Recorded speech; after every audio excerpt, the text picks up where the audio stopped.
Hey everybody, what's going on? It is Jason with the Board Game Mechanics, and today we're going to take a look at a game called Middle Ages.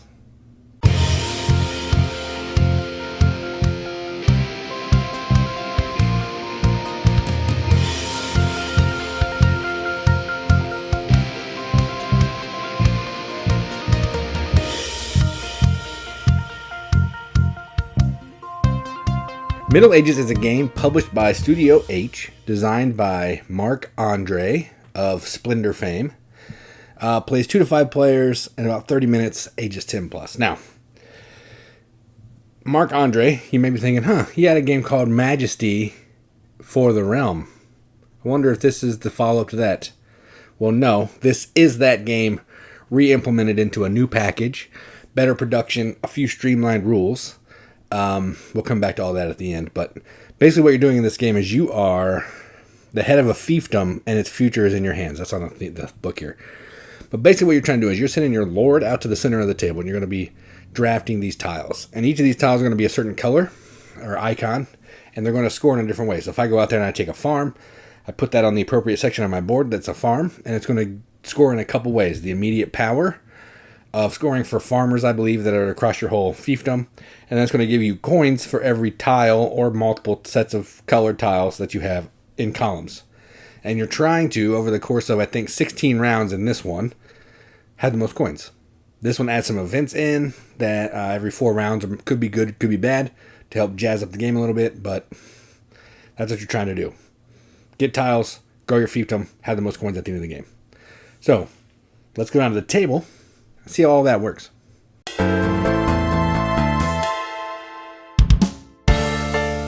Alright, so here's a game of Middle Ages, all set up for 2 players. Setup is pretty simple. In a 2-player game, you're going to use all the tiles that have a blue back. If you're playing with more than that, there's some tiles that have orange. You'll set those off to the side. But you're going to give each player a player board, a lord of their color, and whatever this marker is, a little marker banner token here. You're going to shuffle all the blue tiles. You're going to flip them out into 4 columns, number of players plus 1. Going to go from low number to highest, and then once you get them all laid out, you'll flip them over. And then you're going to shuffle up the event cards, which I have here, and flip 4. Set all the other components off to the side, which are off screen, but you don't really need to see those. The goal of the game is, so you're trying to build up your own fiefdom here, and earn money. Money is how you win. Okay, so let's get going. So blue's going to go first. So on their turn, what they're going to do, we're going to go to the top row. They're going to put their horse on any of these tiles and take it and add it to their fiefdom. So I think I'm going to take this one. I'm going to take the church. The church is going to go in the church column. When I play a church, I get one of these coin add-ons, and I'm going to put it below. I'm going to put it below my wheat fields. And then I'm going to get 3 coins for every church that I have. I have 1 church, so I get 3 coins. And that's my turn. Alright, next player, they're going to go. They have a market or military. They're actually going to do the market. So they're going to take the market. The market goes there. They get 1 coin for every treasure chest. They don't have any, but they get 2 coins for every windmill and market, so they get 2 points. Alright, done. This tile goes away. Then we'll come down here. Whenever a tile is empty, a new tile comes out.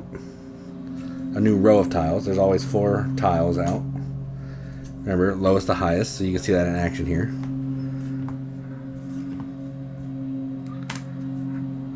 So this one's first, this one's last. We'll tuck these down. Alright, so we're in row 2. Let's see, brown is first. They're going to take this farm, which kind of blows. So they're going to take the farm, put it there. They're going to get 1 coin for every farmer. They don't have any, so farmers are those little tokens, those icons, and they're going to get 2 for every wheat field. They have 1 wheat field. They now have 2 coins, 4 coins total.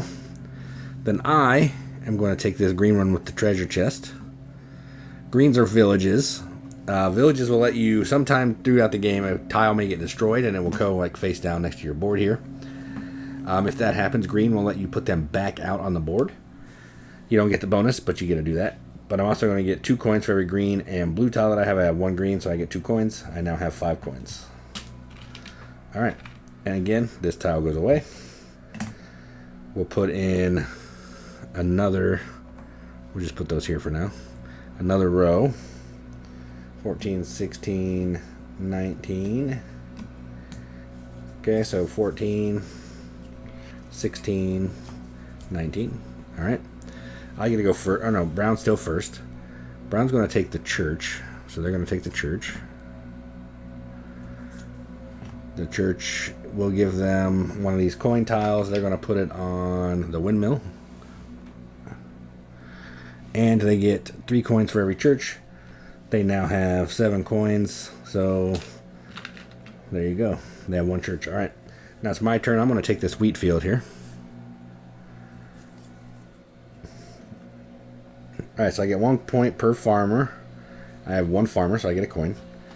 And then I'm going to get 3 coins for every wheat field. I have 1 wheat field, so I get 3 coins. Because I upgraded that. Normally it'd be 2. This tile goes away. We'll slide these down here. Put out a new row. 21. They're all 21s. That's weird. Okay. They're all castles. It's going to be a weird round. All right. I'm first. I'm going to take a windmill, because I'm going to show you how that works. So I'm going to take the windmill. When you take a windmill, everybody that you have more windmills than has to give you 2 coins. They don't have any, so they give me 2 coins. Then I'm going to get 2 coins per windmill. I have 1 windmill. I get 2 coins. I'm going to cash some of these in so I don't have to have a bunch of 1s laying around. That's a 5. There's a 5. I get a 10. All right. Then Brown is going to take... They're actually going to take this. So they're going to take the rampart, which is the tower. When you take a tower, you get to put this tile down on any visible row. They're going to go here. That means they're reserving that. They don't have to take it, but it's something that they can take. And then they're going to get 2 coins for every rampart and field. 2, 4, they get 4 coins. All right, this tile goes away. We will bring out a new tile. 1, 2, 8. All right, then at the end of 4 rounds, which we have played, we're going to do the first event. So the first event is this. I just have these non-player pieces marking it. So you're going to have to get rid of 1 windmill, and we're going to have to lose 1 wheat field, which is terrible. So I have 1 windmill, and I have 1 wheat field.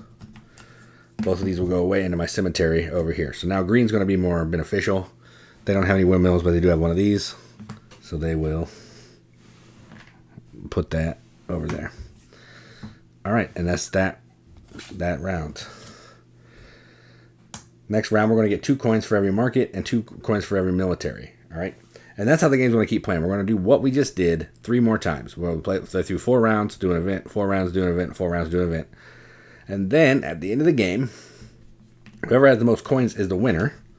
So right now I have 13. But if you don't have a tile in every column, you lose 10 points. So that's something you're trying to keep track of throughout the game. So that's it. So that is how you play Middle Ages. Let's go up to the top and see what I think about it.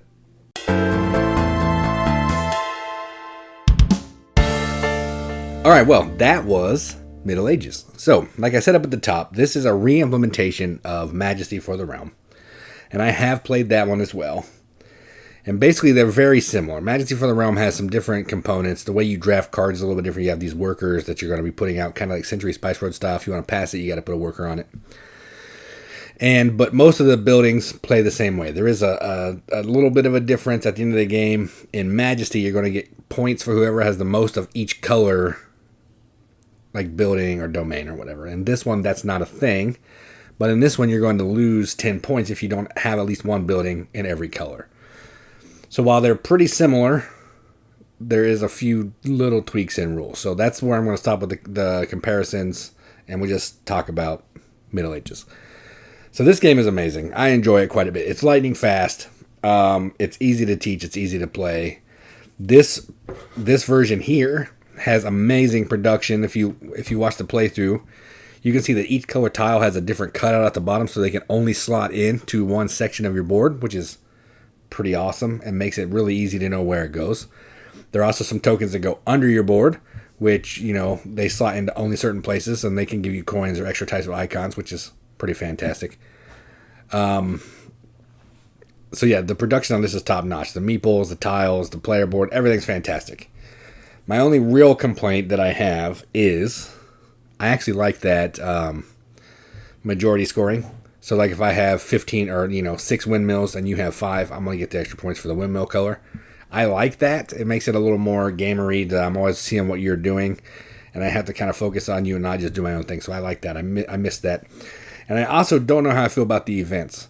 There are good events and there are bad events. I can't say the V. And the good ones are nice. The bad ones are mean, of course. But I just don't feel like it adds a ton and I need it in the game. So I'll use them. They're fine. But I'm not looking forward to the end of the 4th round thinking, oh man, I'm going to get 2 coins for all my farms. I have 1 farm. So I don't know. It's a nice way to earn bonus points for the good ones.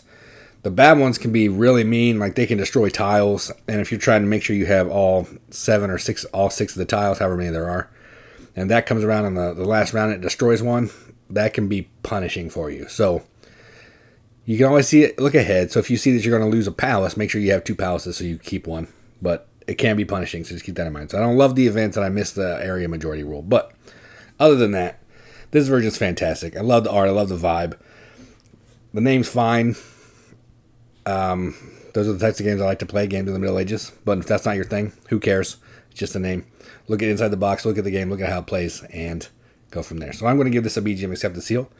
This is going to get a 9 out of 10 on BGG, which is a 4.5 out of 5 wrenches. On our arbitrary wrench scale, it means absolutely nothing. But with that, to give the games that we enjoy, and that's what I'm going to do. So that is Middle Ages from Studio H. I'm Jason with the Boardgame Mechanics, and as always, keep gaming.